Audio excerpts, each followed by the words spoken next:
I am Neeta Sharma from PM Expert. We will start with examples, and we will explain exactly how long we keep dividing. Example 1.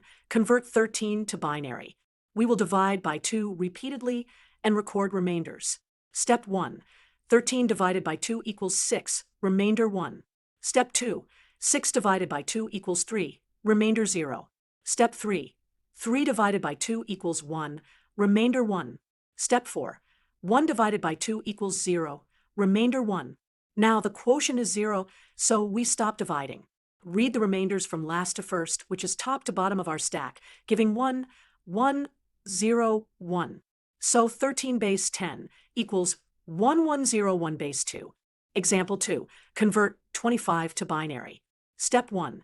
25 divided by 2 equals 12, remainder 1. Step 2. 12 divided by 2 equals 6, remainder 0. Step 3. 6 divided by 2 equals 3, remainder 0. Step 4. 3 divided by 2 equals 1, remainder 1. Step 5. 1 divided by 2 equals 0, remainder 1. Quotient is 0, so we stop. Read from last remainder to first, top to bottom of the stack, giving 11001. So 25 base 10 equals 11001 base 2. Now, how long do we divide?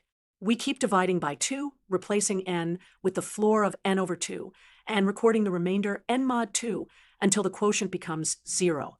Then we read the remainders from the last one we got to the first to form the binary digits. With this simple method, you can convert any decimal whole number into binary quickly and confidently.